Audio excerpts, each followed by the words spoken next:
Hi friends, ఈరోజు మనము డిఎస్సిలో భాగంగా భాజనీయత సూత్రాల గురించి తెలుసుకుందాం. ముందుగా 2 యొక్క భాజనీయత సూత్రం చూద్దాం. 2 యొక్క భాజనీయత సూత్రం అంటే మనకు ఒక నెంబర్ ఉంటుంది. ఆ నెంబర్ యొక్క చివరి భాగంలో అంటే ఒకట్ల స్థానంలో 0 కానీ లేదంటే 2 కానీ లేదంటే 4, 6, 8 వీటిలో ఏదైనా కానీ చివర ఒకట్ల స్థానంలో మనకి ఈ నెంబర్స్ ఏ నెంబర్ వచ్చినా కానీ అది 2తోనూ నిశ్శేషంగా భాగించబడుతుంది అనమాట. అయితే మనకు ఈజీగా గుర్తుపెట్టడానికి మనకి రెండో ఎక్కం ప్రతి ఒక్కరికి వస్తుందిగా. రెండో ఎక్కంలో ఉన్నవి మనకు లాస్ట్ నెంబర్గా ఉన్నట్లయితే ఒకట్ల స్థానంలో ఉంటే అది తప్పకుండా 2తోనూ నిశ్శేషంగా భాగించబడుతుంది అని గుర్తుపట్టాలి. ఇక ఎగ్జాంపుల్ చూసినట్లయితే మనము ఇక్కడ చూడండి, ఈ నెంబర్ మనకి ఎంత పెద్దగా ఉండని మనకు అదంతా అవసరం లేదు. మనము ఇక్కడ లాస్ట్లో ఉన్న నెంబర్ ఒకట్ల స్థానంలో ఉన్న నెంబర్ని మాత్రమే మనము చూడాలి. అది 2 ఉందా, 3 ఉందా, 2తో 2 టేబుల్లో వచ్చేటటువంటి నెంబర్స్ 0 కానీ 2 కానీ 4, 6, 8 ఇలా ఏ నెంబర్ ఉంది అని మనం ఈ ఒకట్ల స్థానాన్ని మాత్రమే చూసుకోవాలి. అలా చూసుకున్నప్పుడు అక్కడ మనకు ఒకవేళ 0 కానీ 2 కానీ 4, 6, 8 2 టేబుల్లో ఉన్న నెంబర్సే నేను చెప్పేది, వేరే నెంబర్స్ కూడా కావు. ఆ నెంబర్స్ ఏవైనా వచ్చినట్లయితే ఆ పెద్ద నెంబర్ మొత్తం కూడా మనకు 2తోనే నిశ్శేషంగా భాగించబడుతుంది అన్నమాట. నిశ్శేషం అంటే మొత్తం ఏమీ లేకుండా మొత్తం డివైడ్ కావడం అన్నమాట, అంతే 0 కావడం. ఇప్పుడు మనం ఎగ్జాంపుల్గా చూడండి, ఇప్పుడు ఇది లాస్ట్కి 4 వచ్చింది కదా. అయితే మనం ఇది డివైడ్ అవుతుందా, 2తోనే భాగించబడుతుందా లేదా అనేది కూడా మనం ఒకసారి చెక్ చేసుకుందాం. 2 2s are 4 అంటే ఇక్కడ 1 and 3 13 కదా. 2 6 are 12, మళ్ళీ 1 2 2 6 are 12, 2 2s are 4, 2 3s are 6, 2 1s are 2, మళ్ళీ 1 మిగులుతుంది కదండి. 1 ఇక్కడ 4 14 అంటే 2 7s are 14. ఈ విధంగా మొత్తం అనేది 2తోనే మొత్తానికి అంతా కొట్టిపోతుంది కదా, అంటే విశేషంగా భాగించబడుతుంది. ఈ విధంగా మనము మొత్తం నెంబర్ని ఇట్లా కొట్టేయాల్సిన పని లేకుండా లాస్ట్ ఉన్న ఒకట్ల స్థానంలో ఉన్న నెంబర్ని బట్టి అది 2తోనే నిశ్శేషంగా భాగించబడుతుందా లేదా అనే విషయాన్ని మనము గుర్తుపట్టి ఈ నెంబర్ని మనం భాగిస్తుందా లేదా అనేది తెలుసుకోవచ్చు అనమాట. ఇది చూడండి ఇంకొక ఎగ్జాంపుల్. ఇక్కడ మనకు లాస్ట్ ఒకట్ల స్థానంలో 7 ఉంది. 7 అనేది అసలు మనకి 2 టేబుల్లో రెండో ఎక్కంలో 7 అనేది వస్తుందా, రాదు కదా. కాబట్టి ఈ నెంబర్ మొత్తం కూడా 2తోన నిశ్శేషంగా భాగించబడదు. కావాలంటే చెక్ చేయండి కూడా. 2 1s are 2, 2 1s are 2, 11 అంటే 2 5s are 10, 15 అంటే 2 7s are 14, మళ్ళీ 1 ఉంటుంది కదా, 2 7s are 14, 2 3s are 6, 2 3s are 6. ఇక్కడ 1 మిగులుతుంది మనకు, శేషం 0 రాదు. కాబట్టి ఇది 2 చేత నిశ్శేషంగా భాగించబడదు. నెక్స్ట్ అదేవిధంగా ఇక 4 యొక్క భాజనీయత సూత్రం చూద్దాం. 4 యొక్క భాజనీయత సూత్రం అంటే ఇది ఏం చేయాలంటే, ఇంతకుముందు మనము 2 భాజనీయత సూత్రంలో ఏంది లాస్ట్లో ఒక సంఖ్యను మాత్రమే చూసుకున్నాం కదా, ఒకట్ల స్థానం. ఇందులో మాత్రం 2 చూసుకోవాలన్నమాట. లాస్ట్ నుంచి 2 నెంబర్స్ని చూసుకోవాలి. ఆ 2 నెంబర్స్ అనేవి మనకు ఏవి ఉండాలంటే ఆ 2 నెంబర్స్ అనేవి 4తోనూ భాగించబడే నెంబర్స్ అయినా ఉండాలి, లేదంటే లాస్ట్లో ఉన్న 2 నెంబర్స్ 0లు అయినా ఉండాలి, 2 సున్నాలైనా ఉండాలి, లేదంటే 4తోనే భాగించాలంటే 4 టేబుల్ ఉంది కదా, ఆ టేబుల్లో ఉన్న నెంబర్స్ ఉంటాయి కదండి, అట్లా 4వ ఎక్కంలో వచ్చేవి అవే భాగించబడేవి అంటే 4వ ఎక్కంలో వచ్చేవని గుర్తుపెట్టుకోండి. అట్లా వచ్చే నెంబర్స్ అన్న ఇక్కడ లాస్ట్లో 2 నెంబర్స్ ఉండాలన్నమాట. ఇక్కడ 16 అని ఉంది. 16 అంటే 4 4s are 16 పోతుంది కాబట్టి ఈ నెంబర్ మొత్తం మనకు 4తోనే భాగించబడుతుంది. అదేవిధంగా లాస్ట్లో 2 జీరాలు వచ్చినాయి. ఈ 0లు వచ్చినాయి అంటే ఈ నెంబర్ మొత్తం కూడా 4 చేత నిశ్శేషంగా భాగించబడుతుంది అనమాట. ఇక్కడ చూడండి లాస్ట్కి 85 ఉంది కదండి. 85 అనేది 4వ ఎక్కంలో వస్తుంది. చూడండి, ఒకవేళ 4 2 8 అయినా 4 ఎక్కం 4 1 మిగిలిపోతుంది. కాబట్టి ఇది 4 చేత భాగించబడదు. ఇది 4 యొక్క భాజనీయత సూత్రం. 8 యొక్క భాజనీయత సూత్రం ఏంటంటే సేమ్ 4ది ఏ విధంగా ఉంది, ఇది కూడా అంతే. 4లో మనం లాస్ట్ చివరిలో 2 అంకెలు మాత్రం తీసుకున్నాం. ఇందులో 8లో చివరి 3 అంకెలు తీసుకోవాలన్నమాట. ఈ విధంగా 3 అంకెలు సున్నాలు అయ్యన్నా ఉండాలి, లేదంటే లాస్ట్ 3 అంకెలు తీసుకున్నప్పుడు ఈ 3 అంకెలు కూడా మనకి 8వ ఎక్కం తెలుసు కదండి, 8వ టేబుల్. ఆ 8వ ఎక్కంలో వచ్చేవి ఏమైనా అంకెలైనా ఉండాలి. అట్లాంటప్పుడు ఇది మనకు 8తోనే భాగించబడుతుంది అనమాట. ఇక్కడ 3 సున్నాలు వచ్చినాయి కాబట్టి 8తోనే ఇది భాగించబడుతుంది. అదేవిధంగా ఇక్కడ 0 64 కదా. 64 అంటే 8 ఎంబుల్ 64 కాబట్టి ఇది కూడా 8తోనే భాగించబడుతుంది.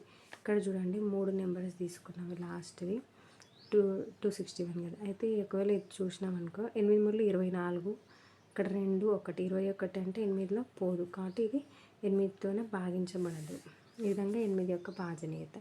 5 యొక్క భాజనీయత సూత్రం చూసుకున్నట్లయితే ఈ చివరి సంఖ్య ఏదైతే ఒకట్ల స్థానం ఉంది కదండి, ఇక్కడ మనకు 0 కానీ 5 కానీ ఉండాలి.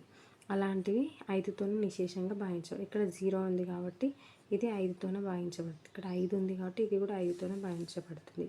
ఇక్కడ మనం ఈ నెంబర్ ఎంత పెద్దగా ఉండాలి మనకు అనవసరం. ఇక్కడ లాస్ట్లో ఒకట్ల స్థానం 10ల స్థానం వీటిని మనము ఏమంటారు గుర్తించాలి ఏ నెంబర్ ఉంది అని చెప్పి. ఇట్లా దాన్ని బట్టి ఇక్కడ 0 ఉంది కాబట్టి ఇది మనకు 5తోనే భాగించబడుతుంది. ఈ విధంగా ఇక్కడ 2 ఉంది, ఇది మనకు 5తోనే భాగించబడదు. ఈ విధంగా 5 యొక్క భాజనీయత సూత్రం అనమాట. 10 యొక్క భాజనీయత సూత్రం కూడా సేమ్ 5 మాదిరిగానే. దీనిలో ఏమంటారు ఒకట్ల స్థానంలో లాస్ట్ నెంబర్ ఒకట్ల స్థానంలో 0 అనేది ఉండాలన్నమాట ప్రతిసారి. మనకు 5 అయితేనేమో 0 కానీ 5, అదే 10కి మాత్రము ఒకట్ల స్థానంలో 0 మాత్రమే ఉండాలన్నమాట. అలాంటివి 10తోనే నిశేషంగా భాగించబడతాయి. ఇక్కడ 2 ఉంది. ఇది ఒకవేళ ఎగ్జాంపుల్ చూద్దామండి. 10 ముళ్ళ 30 కదా, 22 అంటే 10 2 20, ఇంకా 2 మిగిలిపోతుంది కాబట్టి ఇది 10తోనే నిశేషంగా భాగించబడదు అనమాట. ఈ విధంగా మనకు 10 యొక్క భాజనీయత సూత్రం. ఇవన్నీ ఒక రకంగా ఉంటే మనకు 3, అదేవిధంగా 9, 7 ఇవి మాత్రం కొంచెం స్పెషల్ కేటగిరీ అనమాట. అందుకే వీటిని మూడింటిని మనం ఒక దగ్గర చెప్పుకుందాం.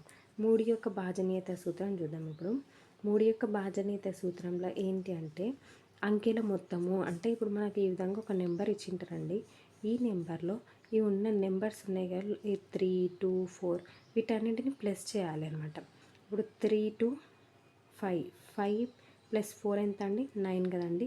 ఈ వచ్చిన ఈ నెంబరు మనకు 3తోనే భాగించబడాలి. అలా అయితేనే ఈ మొత్తం ఈ 324 అనే నెంబర్ మొత్తం కూడా మనకు మూడు దగ్గర భాగించబడుతుంది అనమాట. ఈ విధంగా 9 పోతుంది కాబట్టి ఈ 324 కూడా 3 చేత భాగించబడుతుంది. అదేవిధంగా ఈ నెంబర్ చూద్దాం. అంకెల మొత్తము అంటే మొత్తం ప్లస్ చేయాలి. 5 ఒక 3 8, 8 ఒక 2 10, 10 16, 17 18 కదండి. 18 వచ్చింది. 18 మనకు 3తోనే డివైడ్, 3 6 18 కాబట్టి సో మనకి ఈ నెంబర్ అంతా కూడా 3తోనే భాగించబడుతుంది. అదేవిధంగా ఈ నెంబర్ చూడండి. 4 to 6, 6 7, 7 ఒక 3 10, 10 15 అంటే కూడా 3 వచ్చేనా భాగించబడుతుంది. 3 టేబుల్లో వస్తుంది కదండి కాబట్టి ఇది కూడా 3తో భాగించబడుతుంది. ఈ 5 4 1 9 10, 10 అనేది మనకి 3 టేబుల్లో రాదు కదండి. సో ఇది 3తోనే భాగించబడదు. ఈ విధంగా 3 యొక్క భాజనీయత సూత్రం. సేమ్ 9 యొక్క భాజనీయత సూత్రం కూడా 3 భాజనీయత సూత్రం మాదిరిగానే ఉంటుంది. దీనిలో కూడా అంకెల మొత్తం కూడా మనకు అక్కడ 3తోనే భాగించబడాలంటే అంకెల మొత్తం 3తోనే భాగిస్తాం కదా. ఈ విధంగా ఇందులో అయితే అంకెల మొత్తాన్ని 9తోనే భాగించాలి. అంటే ఇప్పుడు 5 ఒక 4 ఎంత 9 కదా. ఇది పై డివైడెడ్ 9 అంటే 9 9లో పోతుంది కాబట్టి ఇది 9 యొక్క భాజనీయత 9తో భాగించబడుతుంది. ఈ విధంగా 3 యొక్క 6 ఎంత 9, 9 9 18 కదండి. ఇది కూడా 9తో భాగించబడు 9 టేబుల్లో వస్తుంది కదా కాబట్టి ఈ నెంబర్ కూడా మనకు 9తో భాగించబడుతుంది. అదేవిధంగా 3 4 2 1 ఇది చూడండి 7 9 10 అవుతుంది. ఈ 10 అనేది మనకు 9 టేబుల్లో రాదు కదండి కాబట్టి ఈ నెంబర్ మొత్తం కూడా మనకు 9తోనే భాగించబడదు. ఈ విధంగా 3 9 ఏమో ఆ నెంబర్స్ ఉన్న మనకు ఏదైతే ఒక నెంబర్ ఇచ్చింటో ఆ నెంబర్లో ఉన్న అంకెల మొత్తాన్ని చూసుకొని అది 3తోనే భాగించబడితే అది 3తో నెంబర్ మొత్తం 3తో భాగించబడుతుంది. అదేవిధంగా 9కి కూడా ఇచ్చిన నెంబర్లో ఉన్న అన్ని నెంబర్స్ని కూడిన తర్వాత వచ్చిన ఒక సంఖ్య అనేది 9తోనే భాగించబడితే మనకు ఆ ఇచ్చిన నెంబర్ మొత్తం కూడా 9తోనే భాగించబడుతుంది. ఇవన్నీ ఇలా ఉంటాయి. ఇంకా 11th 11 యొక్క భాజనీయత సూత్రం అనేది మనకి ఏ విధంగా ఉంటుందంటే ఒక నెంబరు ఈ విధంగా పెద్ద నెంబర్ ఉంటుంది. అయితే ఇందులో మనము సరి సంఖ్యలు మరియు బేసి స్థానాలు చూడాలన్నమాట. సరి అంటే తెలుసు కదండి 2 4 6 మీకు అవన్నీ గుర్తుకు రాకుండా 2 ఎక్కం గుర్తుంటుంది కదా, ఆ 2 ఎక్కడం బట్టి అవి సరి సంఖ్యలను గుర్తుపెట్టుకోండి.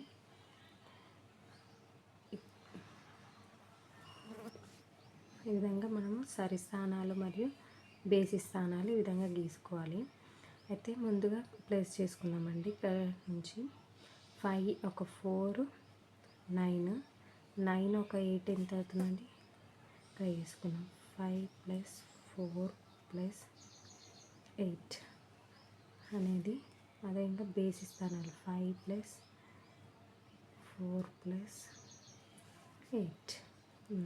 ఈ విధంగా మనకు సరి స్థానాలు మరియు అదేవిధంగా బేసి స్థానాలు రెండు కూడా సమానమన్నా కావాలి, లేదంటే 0 అయినా కావాలి, లేదంటే 11 అన్నా కావాలండి. 11కి సమానమైనట్లయితే ఆ నెంబర్ మనకి ఏదైతే నెంబర్ ఇచ్చిందో ఆ నెంబరు 11 చేత నిశేషంగా భాగించబడుతుంది. ఇక్కడ చూడండి 8 ఒక 4 12 12 ఒక 5 ఎంత అండి? 17. అదేవిధంగా 8 ఒక 4 12 12 ఒక 5 ఎంత అండి? 17. అంటే ఇవి రెండు సమానమైనవి కాబట్టి మనకి ఇచ్చిన ఈ నెంబర్ ఏదైతే ఉందో ఆ నెంబరు 11 చేత నిశేషంగా భాగించబడుతుంది అనమాట. అంటే మొత్తం మనం కొట్టేసి అదంతా చేసి చూసే బదులు ఈజీగా ఇట్లా కనుక్కోవచ్చు ఏది అది భాగించబడుతుందా లేదా అని చెప్పి. అదేవిధంగా ఈ నెంబర్ చూడండి, ఈ విధంగా మనం సరి సంఖ్యలు బేస్ సంఖ్యలను స్థానాలను మనం ముందుగా ఇట్లా డ్రా చేసుకొని మనం ఐడియా పెట్టుకుంటే ఈజీగా ఉంటుంది.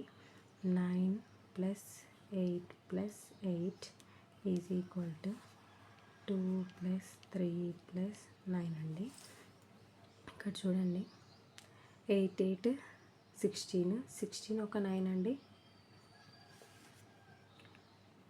16 ఒక 9 అండి ఎంత అండి? 25 అండి. ఇక్కడ చూడండి 5 అండి. 5 ఒక 9 ఎంత అండి? 16 అండి. ఇవి రెండు సమానము కాలేదు. అదే ఒకవేళ వీటి యొక్క భేదం చూద్దామండి. ఇప్పుడు మనము 25 - 16 అండి. భేదం చూద్దాం ఒకసారి. భేదం చూస్తే 11 అన్న రావాలన్నమాట. 15 నుంచి 6 పోతే ఎంత అండి? 9 వస్తుందండి. సో ఇది మనకు ఈ నెంబర్ అనేది అసలుకి 11 చేత భాగించబడదన్నమాట. ఇది మనకు భాజనీయత 11 యొక్క భాజనీయత సూత్రం అండి. సరి స్థానాల మొత్తము మరియు బేసి స్థానాల మొత్తం ఆ రెండు సమానమైన కావాలి, లేదంటే ఈ విధంగా వాటి యొక్క భేదం చేసినప్పుడు మనకి ఇట్లా 11 అన్న వచ్చినట్లయితే అది 11 చేత నిశేషంగా భాగించబడుతుంది. ఇప్పుడు 7 యొక్క భాజనీయత సూత్రం. దీన్ని స్పెషల్గా ఏంటంటే దీనికి ఒక 3 అంకెలు ఉన్నాయనుకో, ఒక నెంబర్ 3 అంకెల నెంబర్ ఇచ్చి అది 7తోనే భాగిస్తుందా లేదా అన్నప్పుడు మనకి ఈ సూత్రం గుర్తుపెట్టుకోవాలండి. 2a + 3b + c అని ఈ విధంగా చేయాలి. ఇప్పుడు ఎగ్జాంపుల్ 343 ఇచ్చింది కదా, దీన్ని మనం 2a అంటే 2 × 3 + 3 × 4 + 3 × 1 అండి. అయితే 2 × 6 3 × 12 3 × 3 ఇది ఒక 15 ఒక 5 20 21 అండి. 21 అనేది 7 టేబుల్లో వస్తుంది కదండి. కాబట్టి మనకి ఈ నెంబర్ అనేది మొత్తం కూడా 7తోనే నిశేషంగా భాగించబడుతుంది అనమాట. ఈ విధంగా అదే ఒకవేళ 4 అంకెలు ఇచ్చారనుకోండి, 4 అంకెలు ఇచ్చినప్పుడు మనము ముందర ఒక 6 అనేది ఎక్స్ట్రాగా వస్తుంది అనమాట. అంటే 6 × 7 + 3 × 2 + 2 × 3 + 2 × 1 అండి. 6 × 7 = 42 3 2 6 3 2 6 2 × 2 42 ఒక 6 అండి. 48 50 56 అవుతుందండి. మొత్తము 56 అంటే మనకు 7లో వెళ్తుంది అండి. 7 × 56 ఈ నెంబర్ మొత్తం మనకు 7తోనే మొత్తానికి డివైడ్ అనేది అవుతుంది. ఈ విధంగా 7 యొక్క భాజనీయత సూత్రం ఉంటుంది. అదేవిధంగా ఈ విధంగా పెద్ద సంఖ్యలు వస్తారండి. పెద్ద సంఖ్యలు ఇచ్చి అవి 7తోనే భాగించబడుతుందా లేదంటే మనం ఇక్కడ రైట్ సైడ్ నుంచి 3 ఈ విధంగా డాష్ కొట్టుకోవాలండి. ఒక సపరేట్ చేసుకొని ఇందులో సరి స్థానాలు తీసుకోవాలండి. సేమ్ ఇంత ముందు లాగానే సరి స్థానాలు బేసి స్థానాలు ఈ విధంగా తీసుకొని యాడ్ చేయాలండి. 876 + 7 అదేవిధంగా 849 + 538 అండి. ఇవి రెండు యాడ్ చేయాలి. 17 8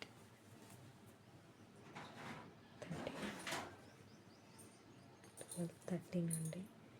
8 8 8 ఈ విధంగా వచ్చిన తర్వాత నెక్స్ట్ మనము రెండింటిని మైనస్ చేయాలండి. 883 4 0 13 నుంచి 8 పోతాయండి 504 అనేది. ఇప్పుడు మనం దీన్ని 7తో డివైడ్ చేయాలన్నమాట. 7 7 49 అండి.